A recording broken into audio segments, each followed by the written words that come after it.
Welcome to the Counselling Tutor Podcast, the must-listen-to podcast for students of counselling and psychotherapy. Here are your hosts, Rory Lees-Oakes and Ken Kelly. Hi, it's Rory from the Counselling Tutor Podcast, and with me in my existential adventures is my partner in therapy, Mr. Ken Kelly. Hi, Ken. Hey, how are you? Oh, great, and great to be back here. I love that existential. I can't even say it. Existential. Existential adventures, yeah. Adventures. It's a tongue twister. Everybody try it. Try saying that 3 times. Yes. And knowing what it means, that's the thing. We've got a really action-packed episode, I guess, to bring you today. What are you going to be bringing in theory today, Rory? What are you going to be speaking about? Well, I'm going to be talking about something that is something I'm feeling really passionate about, Ken, and it comes up so much in my trainings, and that is transference and countertransference. It's a must. It's a must. And I think if a therapist doesn't really understand the basis of transference and countertransference, then you can get into what my good friend and colleague Bob Cook calls a transferential mire. And I'll explain a little bit what that can be when we come to that part of the podcast, Ken. Oh, I'm looking forward to that one. Skills today, we're going to be looking at paraphrasing. Paraphrasing, really, really important. It's a great skill, and I think often misunderstood. Paraphrasing is not just kind of summing up the story. There's a lot more to it than that. It's about really delving into the feelings. But again, I'll touch more on that when we get to the skills session. But you got something really interesting to kick us off today, which I guess falls into the category of personal development. And I know that it's certainly something we hear from our learners. They struggle with it. I know I struggled with it in my early counselling years, and maybe you can be able to relate to this. It's about turning down the volume. Yeah, it's turning down the volume. And this is a question from Amanda in the Facebook feed. So if you're listening to this and you've not come to our website, counsellingtutor.com, then type in www.counsellingtutor.com. Remember, there's 2 L's in counselling. And if you go to the top right-hand part of the webpage, you click on the Facebook, and it's a invited group. Invite yourself in, we'll let you in, and you can join a whole host of students from all over the world who are interested in the world of counselling and psychotherapy. And myself and Ken sometimes come in and have a chat with people.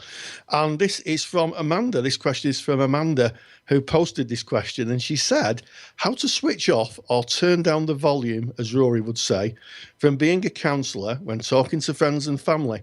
I found I switch on my therapist head and listen for friends and family's incongruence in their stories. It would be nice just to have a chat over a coffee or wine without my other self joining us uninvited. And she finishes off by saying, any suggestions, welcome. So here are the suggestions. I think it's always the interesting thing. When anyone learns any new skill or any new kind of craft, there is a tendency for people to want to practice it. And it's the same. I've learned lots of skills over the years, and I think it's a human tendency to think, I'll have a go of that. The difficulty with using counselling skills with friends and family is they may not want it. I think that's the problem. I think that's the difficulty. And I'm going to share something from my own experience. I recently started working with a colleague at the college, and he was telling me just something about had happened over the weekend. And I have a kind of habit of sitting and listening respectfully. So I'd sit in the chair and give the person my full contact, eye contact, and just give them the space to speak. And I do that as a general thing nowadays. And he looked at me and he said, I didn't realise we're having the full session today, Rory. Yeah. And there lies the problem.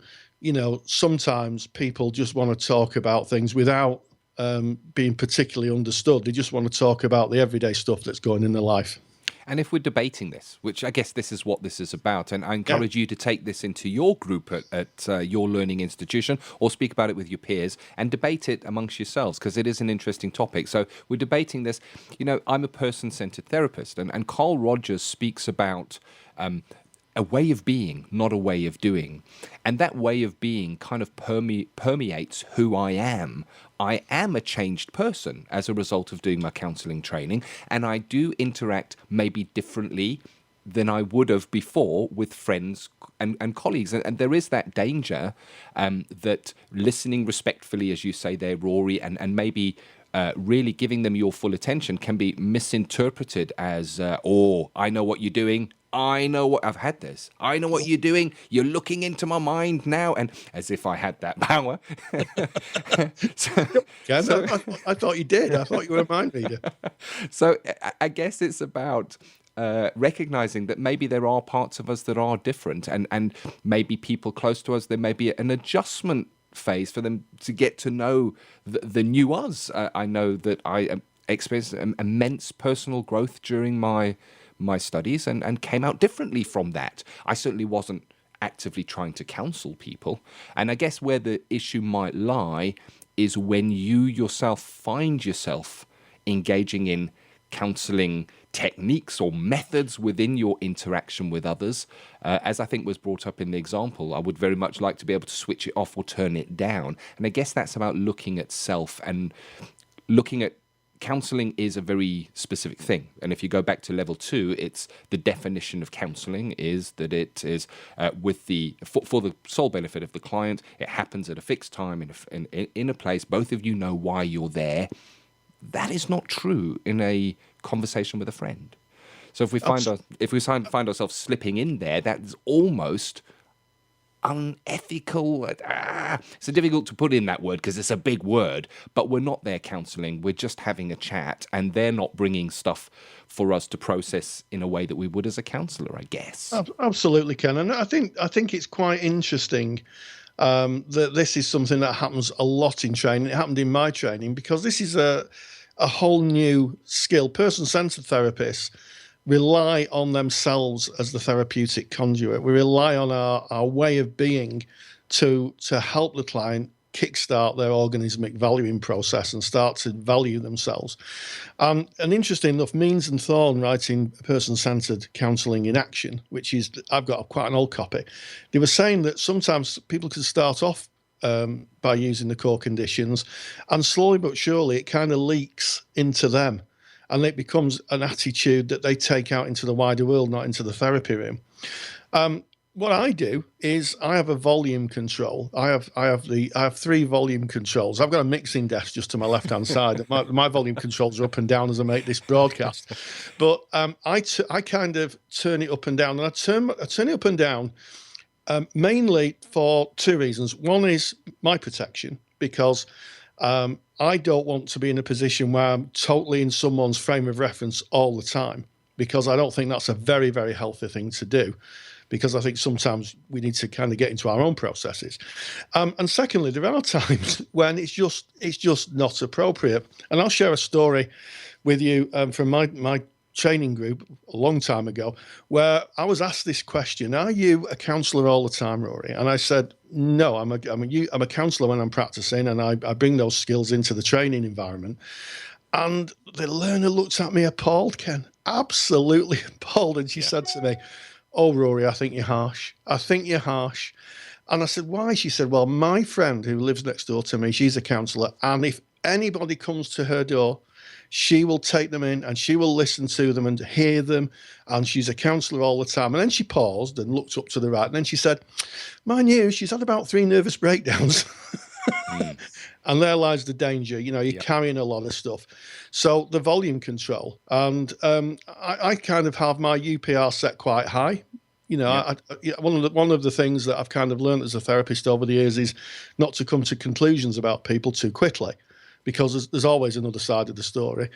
Congruence is set, you know, usually midway, and empathy, it really depends on the situation. And I was driving to work the other day, and I was in the first lane in my small car doing about 60 miles an hour, and someone really took the front of my car off. They went from the second lane to the first, and he literally, if I hadn't have braked, nearly took the front of my car off. Ow. And they got a whole load of congruence. They got 0 empathy. And I have to say that unusually for me, I turned the UPR volume knob right to 0. I might have worded it. I can really relate to that. And I guess you were fully within your own frame of reference, as opposed to the frame of reference of the person who may have hit into your car. And that's maybe a good checking point. Whose frame of reference are you in? Now, in a counselling situation, it's our job to be in the client's frame of reference, but it's not our job to be in somebody else's frame of reference in our everyday life. We've got our own life to live, and we have our own self-concept to live through, I guess. So have a look at whose frame of reference you're in. And again, if you find yourself being kind of tempted in to using those skills when somebody brings maybe a problem that they're having or something that they're struggling with, check yourself, because it isn't a counselling session, so therefore the client is not protected with a contract, with limitations in confidentiality and all that we kind of covered, I guess, in episode 1. Worth going back and having a look at that, where we spoke about contracting and that being there to protect the client. So it's about checking self and a kind of seeing where you're at and being in your frame of reference. Absolutely. And your friends, they just want you as a friend. They don't, if they want a therapist, I would imagine they'll kind of find one. So sometimes friends don't want therapy. They just want someone to sound off to. So I would say to you, Amanda, just take it easy. Think about the volume controls. And, one of the things that my training's left me and the continuing work I do is that my UPR is pretty much set to quite a high level. Yeah. There's always two sides of the story, unless, of course, you're trying to force me off the road at 60 miles an hour. I love it. And just kind of as we come to the end of this topic, have a think and speak to your peers, speak to fellow learners in your learning institution of what you might say if somebody hears that you're doing counselling as a course or that you are a counsellor in placement, if they try to kind of bait you in by bringing their problems, because that can happen. I know I guess if you're speaking to someone and you say, what do you do for a living? And they say, I'm a tax consultant. Well, there's a tendency to want to say, you know what, I got this car. Now, would it be cheaper if I leased it? And to ask them for their professional opinion. Yes. They would probably say, make an appointment, come and see me, and I'll send you an invoice. That's probably what they might say. Yes. But what might you say if somebody kind of tries to start bringing stuff to you that you feel is inappropriate and is bordering on seeing you as a counsellor as opposed to just a fellow human being or person within a friendship? And just on a final note on that, I had someone I taught a few years ago, and she was a psychiatric nurse, and then she trained to be a counsellor, and she would tell everybody on holiday, her words, not mine, if anybody asked her what she did for a living, she said, I'm a secretary. That's what she'd say. I'm a secretary. So you'll have a think and see what feels right for you. So leaving that behind and leaving with that for you to process and maybe discuss with your peers, we swiftly and move on to, I guess, theory today, where we're going to be looking at transference, countertransference, really important things. So over to theory with Rory. Counselling Theory with Rory Lees-Oakes. Are you a biological time machine? Come with me on a journey of discovery as we investigate the fascinating psychological aspects of transference and countertransference and how they relate to human interactions. An idea first put forward by Sigmund Freud, who believed that we bring aspects of past relationships into the here and now, a conclusion he came to after observing that his female patients had a tendency to fall in love with him. So first of all, let's define what transference is. Well, to quote Michael G. Connor of ChristlianCounselling.org, during transference, people turn into biological time machines.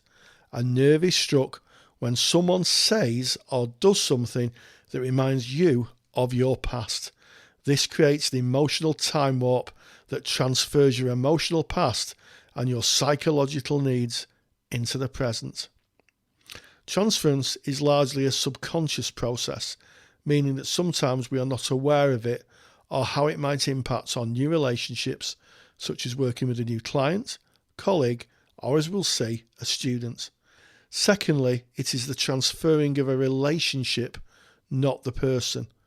Finally, it is at least partly inappropriate to the present, and only an aspect of the relationship, not the entire relationship, is transferred. So what does it look like? Well, many years ago, I was teaching a group of students. At the end of the class, all but one left. She approached me and asked, "Do I irritate you?" I took some time to think before asking, "Who do I remind you of?" She paused and thought for a few seconds before responding, My father. Tell me about him, I replied. She looked sad and a little frightened before answering. He was a big man. He had a loud laugh and told rubbish jokes. Now, for the listener who has never met me in the flesh, so to speak, this could be a description of myself, although I have to say my jokes are really funny. Well, I laugh at them. What else? I asked the student. She hesitated before responding. He belittled me, bullied me, hit me, said I irritated him. We both stood in silence, allowing the power of her words to sink in. The truth is, I was becoming irritated by her. In a few short weeks, she had gone from being a learner who engaged in class to one who avoided my questions with a childish response or just ignored me altogether. For a teacher, this can be extremely frustrating. So if she had not approached me that evening, I would have approached her to ask what was wrong. We both stood in the room looking at each other. I was the first to break the silence. Grab a chair and sit opposite me, I said. We both sat facing each other. I said to her, I'm not your father. I may look a bit like him, sound a bit like him, and as far as the jokes, well, the ice was broken. She smiled before breathing a sigh of relief. We both understood that she had transferred and projected some aspects of her past relationship on me, with all the attendant thoughts and feelings. Until I asked her who I reminded her of, this uncomfortable process was largely out of awareness, existing in her subconscious. So what about countertransference? Well, had I not been aware of the learner's change of behaviour towards me, I may have become visibly irritated and frustrated with her lack of engagement in class, becoming at least, in terms of irritation, the father she feared, counter-transferring my frustration onto her. Unchecked, this game could have gone on forever, or at least until one of us disconnected from the interaction. In the weeks that followed, she engaged with both the class and myself. I was no longer teaching the child who lived in fear of a father, but a grown woman who existed in the here and now. So what are the factors that increase transference? Well, a client who has a vulnerable personality and may rigidly project their expectations on the here and now. For example, of this may be a client who has difficulty accepting you're having a negotiated break for them, say a holiday, or a change in frequency of sessions. It could be a client who has lots of anxiety around his or her physical or psychological safety, someone who is afraid when they're sick or afraid. A client who has reduced opportunities for romantic interest, so that could be a client with Asperger's or maybe a client with learning difficulties. Also, long-term therapeutic engagements can also increase the possibility of client transference. So how do we manage it? Well, when we're managing transference, we recognise the importance of the relationship to the client. And here we're knowing and understanding that for the client, the relationship may be very, very important to them, and they're building an alliance with you, the counsellor. So being reliable, for example, keeping regular appointments, is really important. Maintaining professional boundaries and clear limits in therapy. Reflecting back to them what might be going on, but only when the client can understand and use it. For example, if the client is becoming too attached to you, asking the question, who do I remind you of, may highlight the transference. And also, and most importantly, working with both transference and countertransference in supervision. So if you feel there's some transference going on or countertransference, you're reacting to the client in a certain way, take it to supervision. So why do we recognise transference in supervision? Well, it supports you, the counsellor, by helping you understand what's going on in the relationship with your clients, so reducing your anxiety and over-responsibility. It improves ways to manage your client's emotional process by recognising wishes that are not clearly in the client's awareness. For example, a client who may feel romantically attracted to you, and you could also anticipate potential traps and potholes, such as a client being over-complimentary to you, helps avoid you acting out counter-transference and improves boundary maintenance.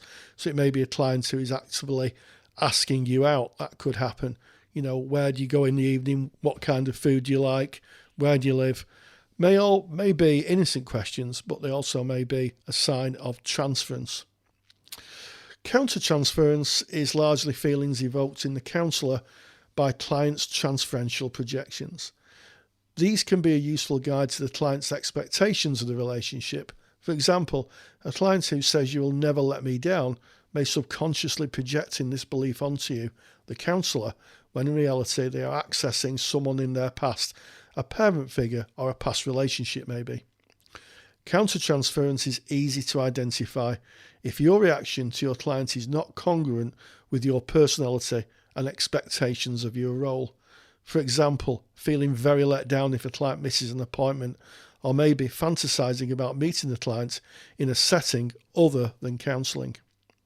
Awareness of the transference-countertransference relationship allows reflection and thoughtful response rather than an unthinking reaction from you, the counsellor. And finally, let's not forget that transference is a two-way street. It is very possible that a counsellor may have strong feelings for their client.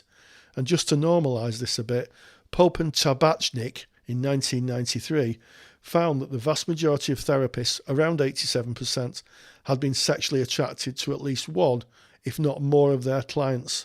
This can lead to blurred boundaries and inappropriate self-disclosure on behalf of the therapist. So the next time you have a strong reaction to a person you have just met, ask yourself this question: what aspects of the person's behaviour is linked with a relationship in your past? Or as I asked my supervisees, who is this client to you? I hope you've enjoyed this theory to practice segment. I've included useful internet-based links in the show notes, which can be found at www.counsellingtutor.com. And don't forget, there's 2 L's in counselling.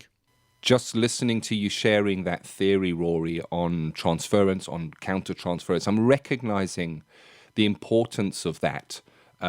If I'm to be a reflective, responsible practitioner, transference, countertransference is not something that is just nice to know. It's almost vital for me in my practice, specifically countertransference, because it can really hinder the relationship, if not, I guess, dare I say, damage the client's journey. So really important stuff there, and I'm very grateful that you shared that with us. Well, thank you, Ken, and I'd agree with you. It's one of those very kind of sometimes undertaught areas in counselling, but so essential, and it comes up more than people think. So, skills with Ken. What have you got for us today, Ken? What are you going to be looking at in the terms of skills? Counselling skills with Ken Kelly. Today, I'd like to look at the skill of paraphrasing. So, if we look for a definition of paraphrasing, it's basically just repeating back your understanding of the material that has been brought by the client and using your own words to do that. It kind of reflects the essence of what has been said. If we were to look at paraphrasing, I guess we do it ourselves in everyday life. If you look at your studies to become a counsellor, a psychotherapist, you would paraphrase in class. Maybe your lecturer would bring a body of work and you'll sit and make notes, and those notes are going to be the paraphrase. It's going to be what you feel is important. It's almost as if you distill down the body of material that is brought into that is most important. Now that we have kind of an understanding or definition of what paraphrasing is, let's have a look at how that affects the client-counselor relationship. So what does it do? What's it for? Why do we paraphrase? Well, first of all, the client will feel both heard and understood. The client brings their narrative, they bring their material, they dare to share that with you, and you show that you're listening, and you show that you're listening by kind of giving them a little portion of that back, that you feel is the important part of it. You paraphrase it down, and if that is done accurately and correctly and that matches where the client is going to recognize that. The client is going to feel heard. Finally, somebody is there really listening, really understanding what it is that I am bringing. Now, for me, this keys right into empathy. It really does, because it's about building that empathic relationship with the client.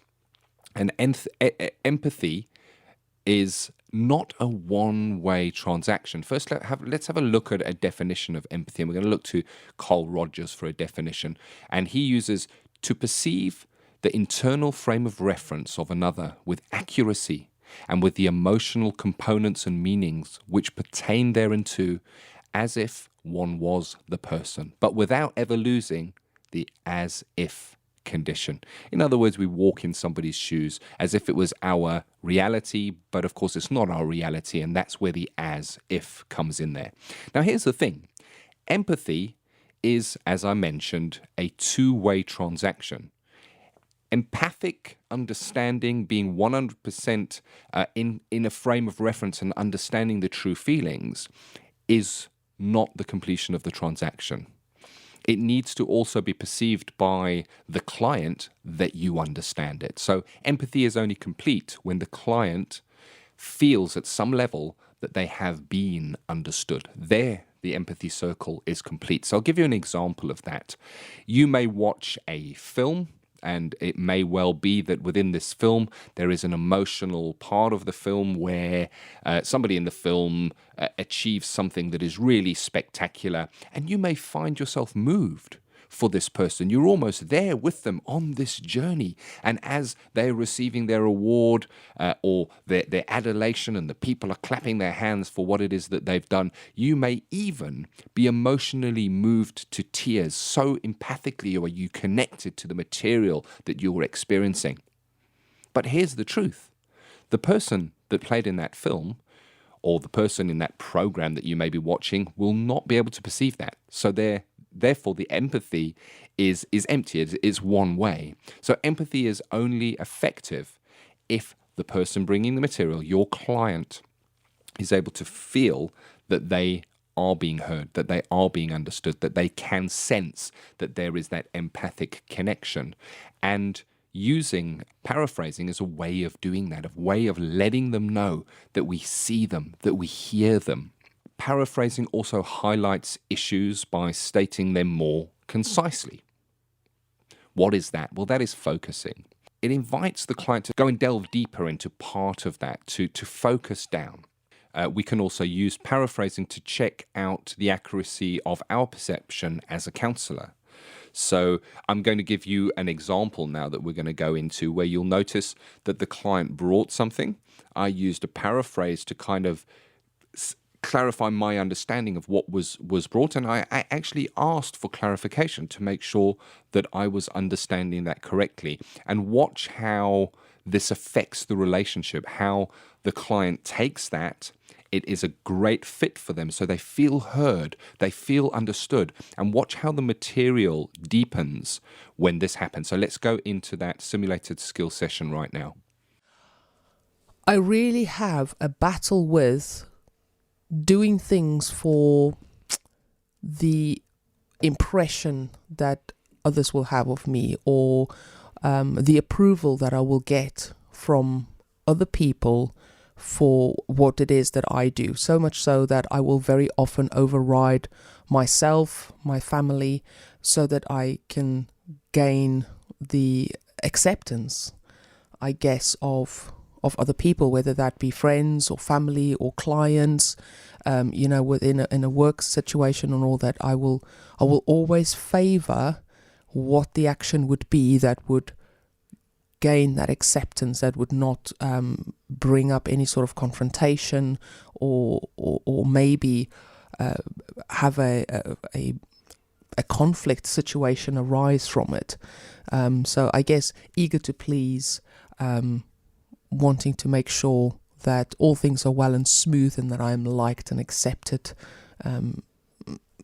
with whatever the transaction or the situation may be. As you're saying that, it kind of really feels like a lot of hard work. A lot of hard work in kind of preempting what it is that they would have expect of you, and then sacrificing, I guess, is a word that came up for me, your own wants, needs, to be able to meet that you perceive is expected of you. Have I understood that correctly? Yeah, the word sacrifice really, really captures the feeling that comes up for me when I sort of reflect and look over that kind of setting. Is so often I would sacrifice my own wants and my own desire, or my own, if I just... In the example that we've just listened to, the client really resonated with the word sacrifice. And that was my word. That wasn't the client's word. And it's very important to recognize that paraphrasing is putting your understanding of the essence that the client is bringing into your own words and presenting that to the client. Now, you saw within this transaction, in the simulated skill session, how valuable that word sacrifice was for the client. This client really felt understood. She really resonated with that word. It meant that I got it right. I was really there. That she was bringing was understood. Somebody heard her. And it's interesting to note that throughout the rest of this simulated session, that word of sacrifice becomes almost a theme. And it's interesting that that was my word put in, but it was actually the client's feeling because of a paraphrase. So when we think of paraphrasing, certainly when you read what it is in a textbook, that it's saying back to the client in your very own words what it is that they're bringing, it feels very simplistic. And there's often a tendency to paraphrase the narrative or the story that the client brings, but there's so much more to it than that. There's so much deeper that we can go. And in your skills sessions, in your simulated sessions, maybe in your college or learning institution, or if you are out there now and you are in placement, try to look for the full person within that paraphrasing. Try and look, what is their body language telling you? What are their facial expressions telling you? What is their way of being within that relationship telling you? In the last example, I used the word exhausting. That didn't even feature in what the client was bringing, but it did if you could see the client visually, because the client was presenting as beaten down, weighed down. The shoulders were heavy as she was bringing the material. So I was paraphrasing not only the words of the narrative, but digging deeper, looking for the feelings and paraphrasing the whole presence of that client within that relationship. And of course, this takes practice. So practice it within your simulated skill session. That's what they're there for. Play around with it, and of course, use your mobile phone, your smartphone, to record those and listen to them back. Listen to them with your peers and see how they are. Get feedback on your paraphrasing. Is it accurate? Does it hit the mark? Does it deepen the level with that client? We're going to look at another example of paraphrasing here. And in this one, try and see if you can kind of hear, as Rogers would put it, the music behind the words, where I'm looking deeper than just the words the client is bringing, paraphrasing back their whole being. You know, out of my own will or my own free choice, I would put that aside and favor what would be the accepted, or in my perception, what I think someone else would rather I do, or the situation would rather play out as. And sometimes it's hard. It leaves me with I don't know. I guess I end up with that situation of I don't know if they actually really realize what it is that I sacrifice, that I gave up, so that it can fall into what I think would be favorable or what they would prefer in that situation. Feels confusing to you in that situation of whether they even perceive what it is that you are sacrificing, what you're giving up, that you're giving up almost feels like part of yourself to match what you think that they may want or need from you. And I kind of got the feeling as you were saying that you wonder if they even see that. Yeah. As I was sort of verbalizing and talking through that, I actually realized, even within that sacrifice, it's all my perception of what I think they might want me to do. And just saying that actually almost sounds a little bit ridiculous, because how am I to know what it is that they want or need to do? So here I am disregarding my own desires, for lack of a better word, but my own sort of what I would like to do and my own preferences to do something I assume someone else would want me to do instead. For me, that was really interesting. In this simulated skills session, this client started off in what felt to me like an external locus of evaluation. She was wondering, confused and kind of stumbling over her words, whether they got her. So her perception was, do they get me? Do they know? Do they, external to myself, understand what it is that I'm giving up to meet their perceived expectations? That was followed by a paraphrase, and immediately after the paraphrase, this client had experienced a moment of movement from external to an internal locus of evaluation, where she was going, you know what? This is me. This is my perceptions. This is my responsibility. So she went from being powerless of, I wonder if they get it, and I wonder if they can understand, and it almost felt like they held the key to the change. And separated with one paraphrase, it was, and I think the word she used was, having verbalized this, I now see that. This is my responsibility. It is my perception. In other words, I've got the power and I have the ability to change this. Paraphrasing is so much more than just repeating the client's words back to them using your own words. There's real power in the paraphrase. Practice the paraphrase in your own simulated skills. Record them. Speak to your peers about your paraphrasing. Evaluate one another's paraphrasing. Look and see if you're getting empathic connection within your paraphrasing. See and search out those moments of movement within the paraphrase. What does it do for the client? What does it do for you as a counsellor? This is definitely something that should be debated, and hopefully you'll go out with a new passion, a new way of looking at paraphrasing. Well, Ken, really, really good segment from you there. Really understand the importance of paraphrasing, and I'm sure the people who are listening are going to get a real handle on why paraphrasing. Did I say paraphrasing? I think I did. Paraphrasing is so important. And now we're going to move into another segment called Ask Ken and Rory, and we've got a post again from the Facebook feed. So if you want to come and see us on the Facebook, if you've not come and seen our little community, then go to www.counsellingtutor.com. That's 2 L's in counselling. And on the right-hand side, you'll see Facebook. And if you hit it, we've got a little closed group with lots of members who are training or interested in counselling, some who are qualified. And we sometimes get people to ask questions. And today we're going to answer one. And today's question is, I'm struggling with the non-judgmental thing, in that I understand that it is so important, but all I seem to be doing is becoming aware of my own judgments and then feeling guilty about them. Yeah. Dear. What's a typical personal journey in this area? How do you come to that acceptance of yourself and then moving beyond to this new point of view? I appreciate this may just be my personal issue, but any insight would be helpful.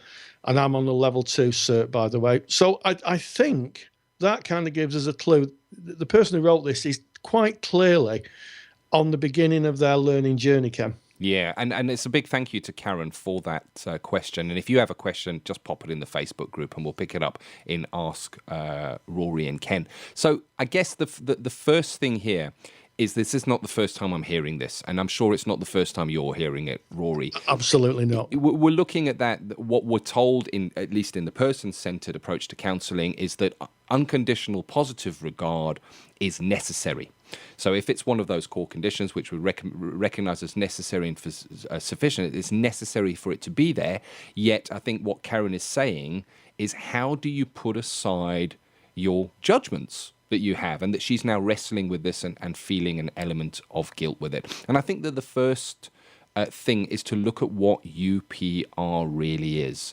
UPR is most certainly not saying that we will agree with anything the client brings, no matter what it is. Absolutely, Ken. So I think that's really, really, really useful. And in my class, I always talk about separating the sin from the sinner. Yeah.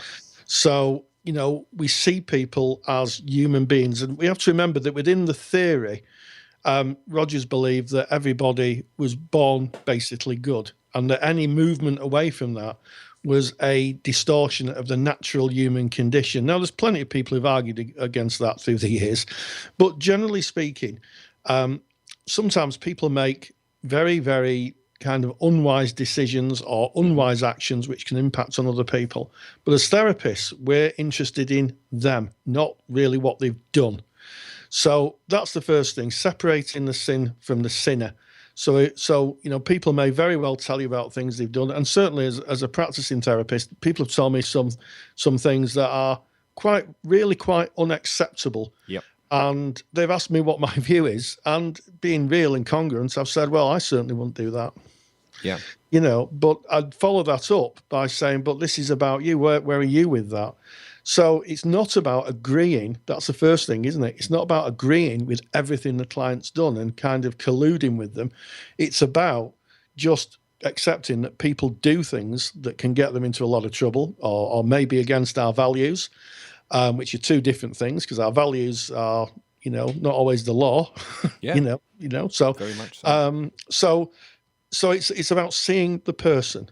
And a way through that is one of the things that was really helpful to me. I came across maybe late in my practice was Terence. He was a playwright of the Greek and the Romans, and he wrote in Latin, but I'm not going to pronounce the Latin because I can't. I am human, nothing human is alien to me. And what I carry around with me is the fact that the person sat in front of me is a human, no different to me. And the only thing that makes their situation different maybe is the choices they've made. And some of those choices may not be great choices, but underneath it, they're still human. And that's been a great help to me through the years, Ken.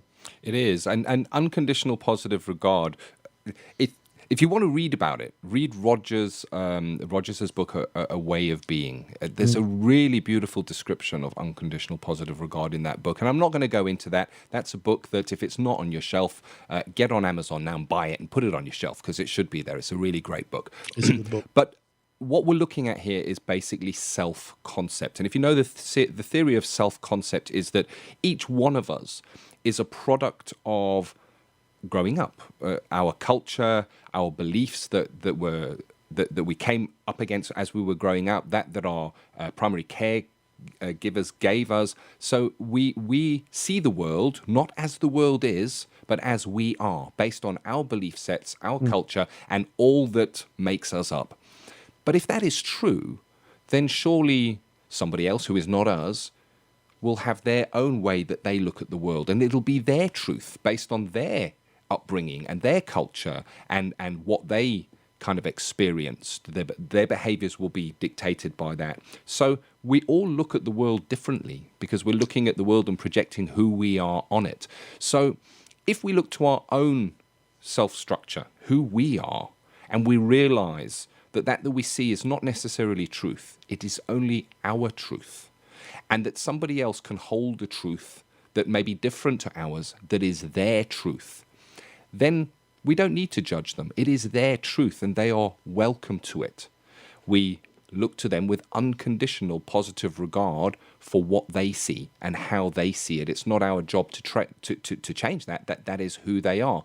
And to put this in, I guess, look at the pointy end of this, is that this is what takes people to war. You will have two warring factors coming together, both of them because of the truth that they know to be the unshakable truth. And there's a really it's like a little comic that's got the Crusaders on their horses with the swords, and they're now going into battle. And the one person is saying, "My ridiculous lies are much more valid than your ridiculous lies," and they're now going to go and die for this that they believe as truth. So I've got a video that I made on self-concept, which I will gladly pop into the show notes as well. You can go and have a look at that. It's about 15 minutes, and it really examines self-concept linked into UPR and what unconditional positive regard is. But it's, again, just going full circle to the end of this, it's not about agreeing with everything that somebody brings, because sometimes the things are not, they're not going to fit. Absolutely. And also, I'd say, have a think about your timeline. Where did you get your values from? Where did you pick them up from? What influences did you have around you? And maybe this might, for the person who wrote this might be a unique opportunity to reassess your value set, to say, what I believe to be absolutely true, is it? One of the wonderful things about counselling training, it's rather like taking the blindfold off. We begin to see that there are many other realities in the world, and sometimes our own, as Ken alluded to, are not the reality. They are a reality. Wow, that is powerful. It's like, if you haven't seen the film The Matrix, go and see it, because it's just cool. You see, that's my reality. I love it. I love sci-fi. And Morpheus sits with two pills. It's a red pill. and a blue pill. Yes. And he says to Neo, you can take take the blue pill, and you'll wake up tomorrow and things will just be as they were and you won't even remember what happened. But if you take the red pill, you will see things how they really, truly are. And for me, counselling training was that pill. I got to see the world how it was. And I remember how it was actually devastating to me when I realized that I knew as truth started crumbling around me. Yeah. Yes. So it's going to be, if you continue on your journey, then you will almost certainly begin to challenge those truths that you know to believe true. And some of them will remain truths. Some of them will be, no, I'm not changing my view on this. And others may be, well, maybe I didn't understand that. Maybe I didn't see it from this. And to finish off on the matrix idea, counselling, you never know how far down the rabbit hole you'll go. Oh, I love it. I do love it. So if you've got a question and you want to ask Rory and Ken, the way to do that is just pop on our Facebook group and go and pop it in there. There's a thread that's called Ask Rory and Ken. We can't obviously get back to everyone, but we will pick one, at least one, every week, and we'll come back to you with our thoughts and feelings on that. And it's, I guess, not the truth. It's just our truths. It's just our debate. So go and speak about this with your peers as well. And see. Which reminds me, Ken. Yeah, when we put this podcast on the Facebook feed, yes, why not have some people feeding back and tell us what they think? I think that would be really useful. 100%. We want to hear what you think of this podcast. Is it useful? And the best way to do that is to actually pop on over to iTunes and leave us a review. We love your reviews. Please. Yes, please. We do. And the reason that we asked you to do that, it'll take less than 5 minutes of your time. It makes a big difference for us. It makes it feel like it's worthwhile us getting up extra early to meet to do these podcasts. Doing without a tea. Doing without another tea. And so we would really appreciate your feedback on iTunes. Let us know what you think. And of course, go on to the show notes page. Every episode of the podcast, this is episode number 3. You go over to counsellingtutor.com. It's counselling spelt the British way. So it's double L, as Rory alluded to earlier, .com. Go on and go to episode 3 in the podcast tab and go and leave your feedback on the show notes page. Right at the bottom, first of all, you'll get the video we've just spoken about on self-concept. You'll get all the show notes from today's episode, beautifully laid out there that you can kind of go to, refer to it when you're doing your assignments if you wish to. They're all written out there for you, but it's definitely worth visiting the site and leave your comments at the bottom there. We would love to hear from you. Absolutely. Okay, Ken. Well, I guess that winds up this part of the segment. Yeah. And that kind of brings us to the end of this episode of the Counselling Tutor Podcast. We hope that you've got something from it, and I look forward to being with you again in episode 4. Yeah, looking forward to that. So from us, cheerio. Take care. Thank you for listening to the Counselling Tutor Podcast. Find the show notes for this episode on our website at www.counsellingtutor.com.